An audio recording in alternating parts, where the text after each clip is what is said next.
Now, the story gets a little bit harder because already they don't like Joseph. There's already issues with the family. There's already issues with Joseph. Okay. Now, with all these issues with Joseph, right? Um, that's not the end of it because then Joseph has his dreams, right? And his dreams bring about some issues, bring about some problems. Okay, and we're going to see that now as we go into the next part. Okay, now we know there's two dreams, but I want to focus on one specific, the second part of the dream. Okay, because there is prophecy in the dream. Now, in this case, Joseph is the dreamer. He is not the interpreter of the dream. There always has to be the dreamer and then the interpreter of the dreamer. They never seem to be together. It always seems to be two different people. Sometimes people think that Joseph is the interpreter here, but Joseph's not the interpreter. Actually, Jacob is the interpreter, as we will see, and this becomes very interesting. So, first I'll read in English, and then I'll point it out in Hebrew for us. Okay, so it says in 37:9, Genesis 37:9. Okay, he dreamt another dream and related it to his brothers, and he said, "Look, I dreamt another dream. Behold, the sun, the moon, and 11 stars were bowing down to me." And he related it to his father and his brothers. And his father scolded him, and he said, "What is this dream that you have dreamed? Are we to come, I and your mother and your brothers, to bow down to the ground?" So his brothers were jealous of him, but his father kept the matter in mind. See, Jacob understood what was going on. But it's like, he had to rebuke him. He's like, "Don't go saying this yet because it's not time to say this." You understand? Um, but Jacob interpreted the dream. You see how that happened there? So now to recap it in Hebrew. Chalom od vahine. Okay, so another dream. Vahine hashemish, the sun, v'hareach, the moon, v'achar esrei chuchavim mishtachavim li. Okay, and 11 stars which bow down to me. Okay, now here's in Judaism, the sun is often referred a reference here to a father. The moon is often referenced to the mother. It has to do with social status of the family. And then the Kochavim, Kochavim is planets. Okay, Kochavim is also stars. It's a celestial body that moves, basically. So you got 11 celestial bodies that move. Okay, now something's going on here. Something is really going on here. Okay, because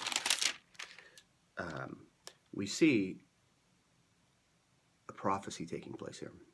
Yes, we know it's a prophecy, Rabbi. What are you saying, a prophecy? No, but the prophecy is deeper than you might perceive it to be. Okay, so first off, it says the sun. Well, obviously we know this is Jacob. The moon.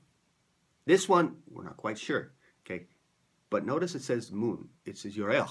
It says Yorech. Now, but there was 4 mothers involved. It was with the creation of the Jewish nation. There's 4 mothers, right? Right. But specifically, when you get to the wives of Jacob, there's 4 wives of Jacob, right? Okay. So now you only hear people talk about the 2, right? Okay. So let's talk about the 4. Okay. So the 4 wives of Jacob, okay, are who? Okay. Well, it's Rachel, Leah, Bilhah, Zilpah, right? Okay, now you have 4 there. Now, wait a second here. Jacob's comment was, "Me, your mother." Okay, something's not quite connecting right there because the mother, okay, of Jacob, the mother of Joseph dies in childbirth with Benjamin. So we know that Benjamin is not born yet because Benjamin dies in childbirth. Okay. Now, even it seems like even Jacob doesn't see the whole picture here. Even though he's interpreting the dream, he doesn't see the whole picture here. Okay. Now, we know that. So we know in the end, later on in the story, that it's not going to be Rachel. It's not going to be Rachel. She's not there, right? Because she dies in childbirth, okay? But she's alive now, which means if she's alive now, then Benjamin is not born yet, which means, wait a second here. He said the 11 stars. So Joseph himself there sees something. Well, there's going to be another kid. Now, it might be possibly be that maybe Rachel was pregnant at this time. Could be. But even so, if she was pregnant, then how would he know that it was a son? Because it says your brothers. Because Jacob's translating, he says, I, your mother and your brothers. Not I, your mother and your brothers and sisters. I, your mother and your brothers. So there's obviously some insight there. There's deeper meaning there. Also, because in Jewish tradition, in a book called Seder Lom 2, it says, at the time that Jacob was 108 years old. Okay, this is Joseph was 17. Jacob was 108 years old. Isaac was said to be 168 years old. Okay, and he even lived another 12 years. But at this time, Leah died about this time, according to Seder Lom. She died. So, wait a second. You have Leah, you have Rachel. Both of them are dead before Joseph is viceroy in Egypt. Okay. Before anybody could do bowing down before him. Wow. So there's some prophetic little key points that are happening there if you look very closely. And that's what I like to bring out when I'm studying this stuff, is, okay, first off, they're full status wives. Okay, so, but if Rachel and Leah are gone, then who's the moon that bows down? It's either Zilpah or Bilhah. I don't know for sure exactly, but it's either one of them. And we also know that Benjamin. Okay, so that's just a unique little tease you get when you read through Hebrew, and the value of being able to find somebody to read Hebrew with you, or to study Hebrew yourself, to dig deeper down into the nuggets, because it enriches the story and shows you how much. Why would anybody sell their brother into slavery? I remember they wanted to kill him first off, but why would anybody want to do that? You know what I'm saying? And so when we see this, the story just speaks out like, hey, wait a second here. You know, we often say Jospeh Sadik, he was a righteous man. He was a righteous man. I'll give it to him. Okay, he's a righteous man, Jospeh Sadik. But righteous doesn't mean perfect. Okay, something was going on here between him and his brothers. And that built, that escalated. We know it escalated because after he tells the dream, he says, and they hated him more. Oh, wow, and they hated him more. Okay, so then we get past that first point. They sell him to slavery, right? And then we see later on in Genesis 44, starting around verse 18, right? It says, then Judah approached him and said, and this is after, you know, he's viceroy in Egypt, and the brothers come before him, and he did that trick. He's trying to test them. So then Judah approached him and said, if you please, my lord, may your servant speak a word to my lord's ears, and let not your anger flare up at your servant. For you are like Pharaoh. My lord has asked his servant, saying, have you a father or a brother? And we said to my lord, we have an old father and a young child of his old age. His brother is dead. He alone is left from his mother, and his father loves him. Okay. So, at this point, Benjamin. Who's Benjamin? You see what I'm saying? I mean, Joseph, when Jacob interprets the dream for Joseph, he says, he says, me and your mother. Talking about the sun and the moon and the stars. So it's implied that that's going to be Rachel. That's his mother. That's Joseph's mother.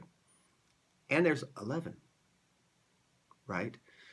So obviously, the death of Rachel during childbirth with Benjamin hasn't taken place during the time that Joseph reports on his dream to his father and his brothers. So he didn't see he didn't see. So I guess this is why the question is asked. The question, have you a father or brother? It really tweaks on the psyche of Judah and Judah's brothers here, and Joseph's brothers here. Because what he's saying is, he's trying to bring him to a point of guilt to say, who's the brother did he talk about?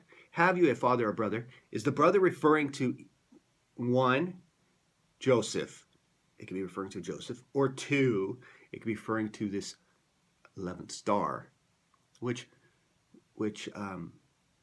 Joseph would not have known, because he would have been sold into slavery before that child was born. You see, so there's a lot of which way did it go? Because it appears that when you read very carefully, certain events didn't take place in time for him to know these things. So the birth of Benjamin would have took place after he was sold into slavery. So it's just it brings more depth when you see the story and you're like, whoa, wait a second here. That really stands out. Sons of a slave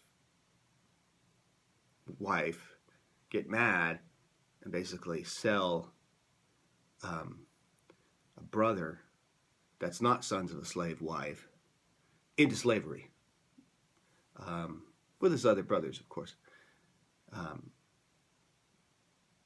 But all along, they weren't sons of a slave, because Bilhah and Zilpah were the full wives of Jacob. So just things to think about. It enriches the story. It brings us closer depth and understanding. Most important is with me is really understanding the Hebrew, because when you understand the Hebrew, these things start to jump out. We need to treat people with respect. We need to treat family with respect. First and foremost, we need to treat family with respect. I mean, we live with these people. You live with your brothers, your sisters for so much of your life when you're growing up. You live with your parents, and you might have to live with a stepmother or a stepfather and other step siblings, half siblings, or what have you. And it's important to treat them with respect, because they're family. All of them are family. And I think that's the deeper point here is when you don't treat family with respect the way you're supposed to treat respect, then you lose out on so much time. You lose out on so much time and blessings that you can share with each other. Now, in this case, we know the story that God brings it all about for good. And in the end, Joseph acknowledges that this whole scenario that unfolded was to save the family from famine, and for Joseph to be installed in a position in the world where he could actually help save, several families from famine. But we need to keep in mind the family, to take care of the family. So I just pray right now for blessings and mercies upon our lives, and that we always put that in context, that hey, we have family, and our family is our blessing from God, and don't let other things get in the way of enjoying that blessing from God. And with that, be blessed and look for ways to bless other people, and oftentimes you can even start in your own family. And don't let jealousy or envy or civil rivalry get in the way of anything, but just reach out and love your brothers, your sisters, just honor your father and your mother by loving your brothers and sisters, because this did cause a lot of pain to Jacob, and no need for it, really.